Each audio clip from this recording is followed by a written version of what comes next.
परिचय। बच्चों बताओ कि कक्षा में कितने छात्र हैं? 35 हैं सर। बहुत अच्छे। और इनमें से कितने छात्रों की लंबाई 3 फीट से ज्यादा है? ऐसे 5 छात्र हैं सर। और इनमें से कितनी लड़कियां हैं? ओह, बहुत सी लड़कियां हैं सर। क्या तुम जानते हो कि मैं ये प्रश्न क्यों पूछ रहा हूं?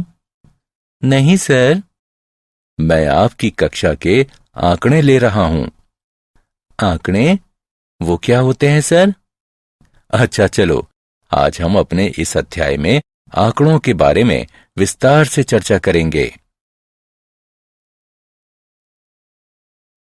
उद्देश्य। इस पाठ के अंत में आप निम्न करने में सक्षम हो जाएंगे: आंकड़ों को परिभाषित करना, सांख्यिकी को परिभाषित करना, दंड आलेख, आयत चित्र और बारंबारता बहुभुज बनाना, माध्य, माध्यक और बहुलक को परिभाषित करना, माध्य, माध्यक और बहुलक की गणना करना।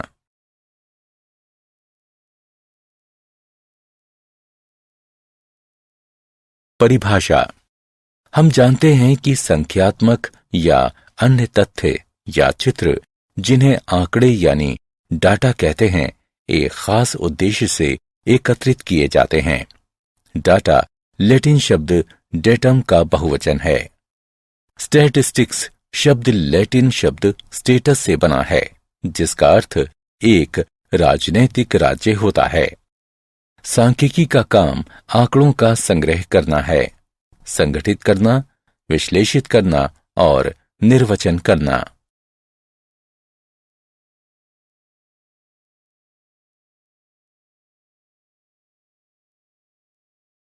आंकड़ों का संग्रह है।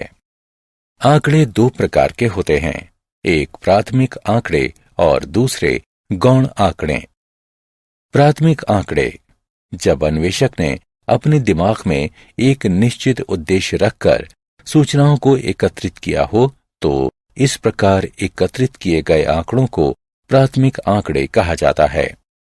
गौण आंकड़े: जब किसी स्रोत से, जिसमें सूचनाएं पहले से ही एकत्रित हैं, आंकड़े प्राप्त किए गए हों, तो उन आंकड़ों को गौण आंकड़े कहा जाता है।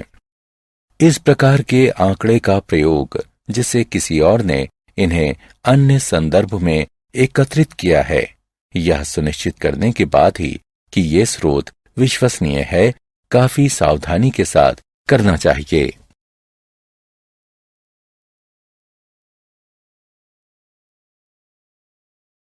आंकड़ों का प्रस्तुतिकरण। आंकड़ों का संग्रह करने के बाद अन्वेषक को इन आंकड़ों को ऐसे रूप में प्रस्तुत करने की विधियों को ज्ञात करना होता है जो अर्थपूर्ण हो और सरलता से समझी जा सकती हों। आइए अब कुछ उदाहरणों को देखें जो आंकड़ों को प्रस्तुत करने की विभिन्न विधियों को दर्शाते हैं। संख्याओं को देखो। ये संख्याएं विज्ञान विषय में 10 छात्रों द्वारा प्राप्त किए गए अंक हैं। आंकड़ों के इस रूप को यथा प्राप्त आंकड़े कहते हैं। छात्रों द्वारा प्राप्त न्यूनतम अंक 25 है और छात्रों द्वारा प्राप्त अधिकतम अंक 95 है। यदि हम इन संख्याओं को आरोही या अवरोही क्रम में लिखते हैं, तो हमारे लिए अधिकतम अंक और न्यूनतम अंक ज्ञात करने में आसानी होगी। आंकड़ों को आरोही क्रम या अवरोही क्रम में लिखने पर काफी समय लग सकता है, विशेष रूप से तब जबकि प्रयोग में प्रेक्षणों की संख्या अधिक हो, जैसा कि अगले उदाहरण में आप देख सकते हैं। अतः यह आरोही क्रम है। अब हम स्पष्ट रूप से देख सकते हैं कि न्यूनतम अंक 25 है और अधिकतम अंक 95 है। आंकड़ों के अधिकतम और न्यूनतम मानों के बीच के अंतर को आंकड़ों का परिसर कहा जाता है। अतः इस उदाहरण में परिसर 95 घटा 25 बराबर 70 है।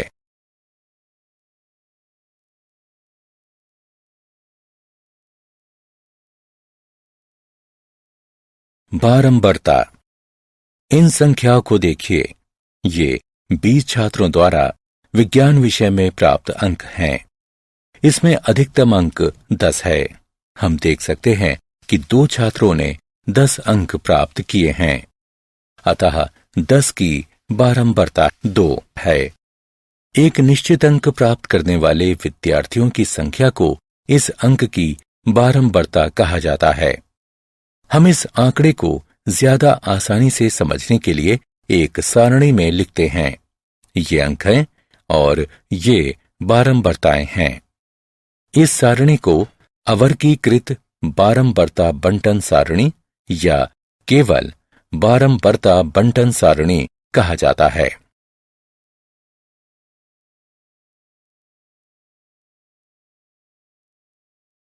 वर्गीकृत बारंबारता बंटन सारणी। कई बार हमें आंकड़ों की बड़ी संख्या प्राप्त होती है, तो ऐसी बड़ी संख्या वाले आंकड़ों को प्रस्तुत करने के लिए हम इन्हें वर्गों में बांट देते हैं, जैसे 0 से 3, 4 से 7 से लेकर 16 से 19 तक, क्योंकि हमारे आंकड़े 1 से 18 तक हैं। इन वर्गों को वर्ग या वर्ग अंतराल कहते हैं और माप को वर्ग माप या वर्ग चौड़ाई कहा जाता है। यहाँ माप 4 है। इन सभी वर्गों में सबसे छोटी संख्या को निम्न वर्ग सीमा और सबसे बड़ी संख्या को ऊपरी वर्ग सीमा कहते हैं। जैसे 0 से 3 में 0 निम्न वर्ग सीमा है और 3 ऊपरी वर्ग सीमा है। इस प्रकार की सारणियों को वर्गीकृत बारंबारता बंटन सारणी कहते हैं।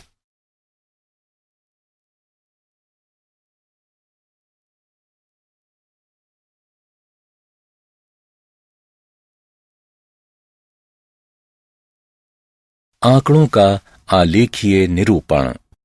जब आंकड़ों को सीखने वालों के सामने चित्रात्मक या आलेखीय रूप में निरूपित किया जाता है, तो यह निरूपण को ज्यादा दर्शनीय और समझने योग्य बनाता है। आंकड़ों को आलेखीय रूप में निरूपित करने के कई प्रकार हैं। दंड आलेख, एक समान चौड़ाई और परिवर्ती चौड़ाइयों वाले आयत चित्र और बारंबारता बहुभुज। आइए इनके बारे में एक एक करके जानें। दंड आलेख। हम जानते हैं कि दंड आलेख आंकड़ों का एक चित्रीय निरूपण होता है, जिसमें प्रायः एक अक्ष, मान लीजिए एक्स अक्ष पर एक चर को प्रकट करने वाले एक समान चौड़ाई के दंड खींचे जाते हैं, जिनके बीच में बराबर बराबर दूरियां छोड़ी जाती हैं। चर के मान दूसरे अक्ष, मान लीजिए वाई अक्ष पर दिखाए जाते हैं और दंडों की ऊंचाइयां चर के मानों पर निर्भर करती हैं। आइए अब हम निम्नलिखित उदाहरण लेकर इनका पुनर्विलोकन करें कि एक दंड आलेख किस प्रकार बनाया जाता है। यह नीना द्वारा पिछले हफ्ते खाई गई चॉकलेटों की संख्या बताता है। क्या आप बता सकते हैं कि किस दिन उसने सबसे अधिक चॉकलेट खाई थी? हम देख सकते हैं कि बृहस्पतिवार को उसने सबसे अधिक चॉकलेट खाई।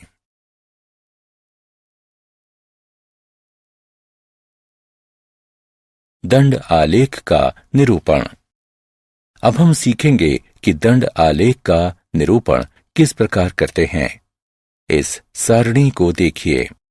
यह 20,000 मासिक आय वाले परिवार के विभिन्न वस्तुओं पर खर्च को दर्शाती है। आइए एक दंड आलेख खींचिए। दंड आलेख बनाने के लिए हम वस्तुओं को क्षैतिज अक्ष पर और खर्च को ऊर्ध्वाधर अक्ष पर दर्शाते हैं। दोनों अक्षों पर वस्तु और खर्च को चिन्हित कीजिए। यहाँ 1 का अर्थ है 1000 और 2 का अर्थ 2000 है। अब अपनी पहली वस्तु को निरूपित करने के लिए, जो कि ग्रोसरी है, हमें 4 इकाई का एक दंड बनाना है। इसी प्रकार दूसरी वस्तुओं को 1 इकाई के अंतराल के बाद 2 क्रमागत दंडों द्वारा निरूपित करते हैं। आयत चित्र।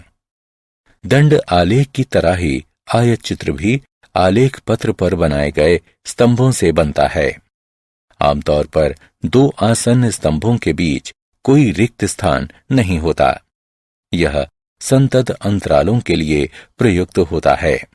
इस बारंबारता सारणी और इस वर्ग अंतराल को देखिए। ये अंतराल संतत है। यह बारंबारता सारणी 36 छात्रों के द्रव्यमान को निरूपित करती है। आलेख खींचने के लिए भार को क्षैतिज अक्ष पर और छात्रों की संख्या को ऊर्ध्वाधर अक्ष पर निरूपित करते हैं।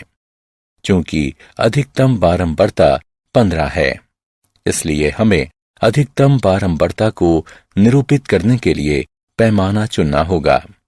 साथ ही क्योंकि पहला वर्ग अंतराल 0 के बजाय 30.5 से प्रारंभ होता है, हम इसे अक्ष पर एक व्यवधान के द्वारा अंकित करेंगे। आइए अब वर्ग अंतराल 30.5 से 35.5 के लिए 9 सेंटीमीटर लंबाई का एक आयत बनाएं। इसी प्रकार हम दूसरा आयत बनाते हैं। इसे आयत चित्र कहते हैं।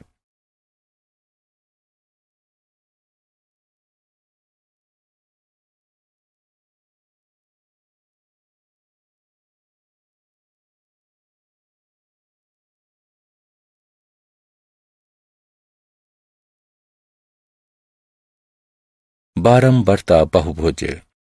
किसी बारंबारता बहुभुज बनाने हेतु आयत चित्र के संगत आयतों की ऊपरी भुजाओं के मध्य बिंदुओं को रेखाखंडों से जोड़ देते हैं।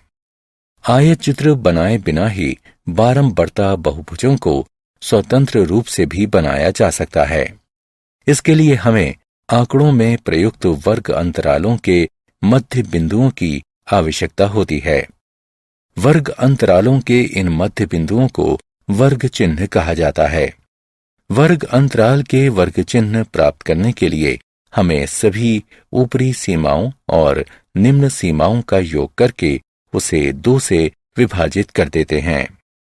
बारंबारता बहुभुज समान प्रकृति के दो अलग अलग आंकड़ों की तुलना करने में बहुत उपयोगी होता है। जैसे एक ही विद्यालय के 2 फुटबॉल टीमों के प्रदर्शन की तुलना।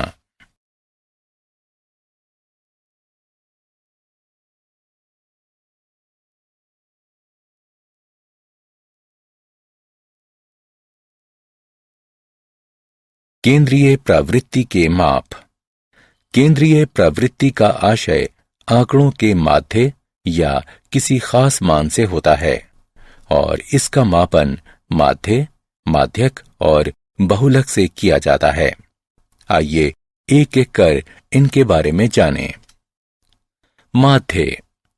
अनेक प्रेक्षणों का माध्य या औसत सभी प्रेक्षणों के मानों के योग को प्रेक्षणों की कुल संख्या से भाग देने पर प्राप्त होता है। इसे इस चिन्ह जिसे x बार पढ़ा जाता है, इससे प्रकट किया जाता है। माध्यक। माध्यक दिए हुए प्रेक्षणों में वह मान होता है जो इसे ठीक ठीक 2 भागों में विभक्त कर देता है। जब प्रेक्षणों की संख्या n विषम होती है, तब माध्यक n जमा 1/2वें प्रेक्षण का मान होता है। उदाहरण के लिए यदि n बराबर 13 है, तो 13 जमा 1/2वां माध्यक होगा, जो कि 7वां प्रेक्षण है। और प्रेक्षणों की संख्या n सम होती है, तब माध्यक n/2वां और n/2 जमा 1वां प्रेक्षणों का माध्य होता है। उदाहरण के लिए यदि n बराबर 16 हो, तो 16/2वां और 16/2 जमा 1वें प्रेक्षणों के मानों का माध्य अर्थात 8वें और 9वें प्रेक्षणों के मानों का माध्य ही माध्यक होगा। आखिरी माप बहुलक है। बहुलक प्रेक्षण का वह मान होता है जो बार बार घटित होता रहता है, अर्थात अधिकतम बारंबारता वाले प्रेक्षण को बहुलक कहा जाता है।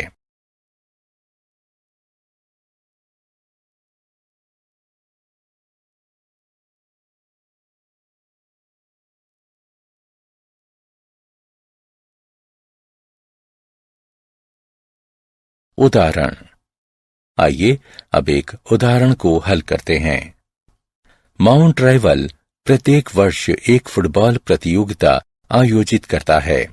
इस वर्ष 10वें खेल में घरेलू टीम की ओर से सबसे अधिक गोल करने वाले ने 7, 5, 0, 7, 8, 5, 5, 4, 4 और 5 गोल किए। माध्य स्कोर क्या है? आइए हम एक चर xi का प्रयोग करें जो कि i वे प्रेक्षण को प्रकट करता है। इस स्थिति में i का मान 1 से 10 के बीच हो सकता है। अतः हमारा पहला प्रेक्षण x1 है और दूसरा प्रेक्षण x2 है और x10 तक सभी मान इसी प्रकार होंगे। यहाँ x1 बराबर 7 पहले प्रेक्षण का मान है। इसी प्रकार x2 बराबर 5, x3 बराबर 0, x4 बराबर 7, x5 बराबर 8, x6 बराबर 5, x7 बराबर 5, x8 बराबर 4, x9 बराबर 4 और x10 बराबर 5।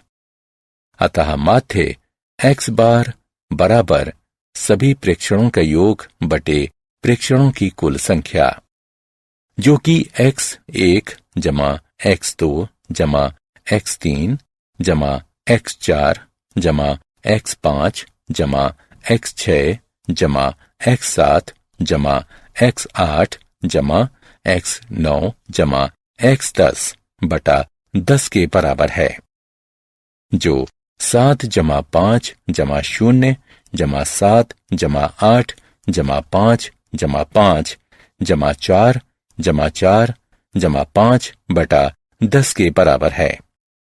यह 50 बटा 10 के बराबर है, जो कि 5 के बराबर है। अतः माध्य स्कोर 5 है। यदि प्रेक्षणों की संख्या ज्यादा जैसे x30 होती तो माध्य की तुलना करने में काफी समय लगता। ऐसे प्रश्नों को हल करने के लिए हम संकलन के लिए ग्रीक चिन्ह सिग्मा का प्रयोग करते हैं। अतः x1 जमा x2 जमा x3 जमा इत्यादि जमा x30 तक लिखने के बजाय हम इसे xi का योग लिखते हैं, जहां i का मान 1 से 30 तक विचरण करता है। यह अवर्गीकृत बारंबारता के लिए है। 20 छात्रों द्वारा प्राप्त अंकों 10 में से उसका बहुलक ज्ञात कीजिए। हम जानते हैं कि बहुलक उस प्रेक्षण का मान है जिसकी बारंबारता अधिकतम होती है। आइए इन चिन्हों को आरोही क्रम में व्यवस्थित करें। हम देख सकते हैं कि 9 सबसे अधिक आ रहा है, अतः हम कह सकते हैं कि 9 ही अंकों का बहुलक है।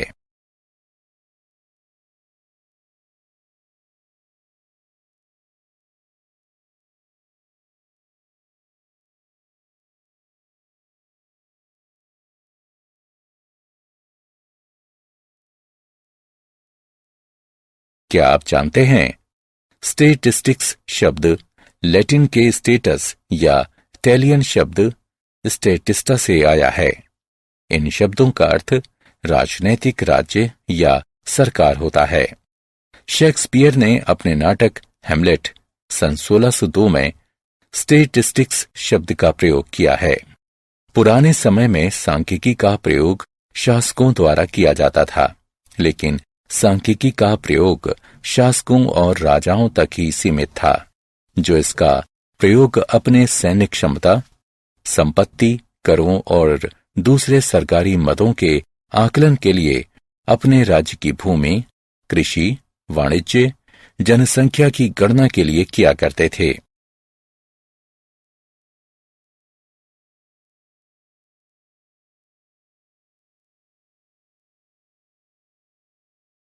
सारांश।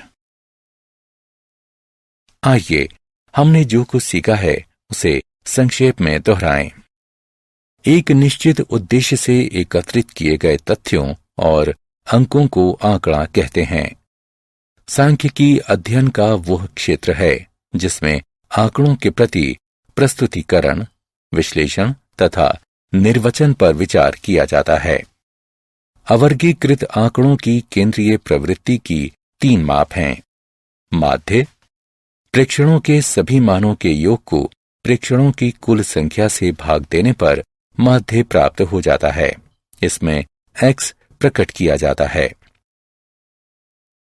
माध्यक, माध्यक सबसे मध्य वाले प्रेक्षण का मान होता है। जब प्रेक्षणों की संख्या n विषम होती है तब माध्यक n/1/2वें प्रेक्षण का मान होता है, और यदि प्रेक्षणों की संख्या n सम होती है तब माध्यक n/2वें और n/2 = 1वें प्रेक्षणों का माध्य होता है। बहुलक, सबसे अधिक बारंबारता वाला प्रेक्षण बहुलक होता है।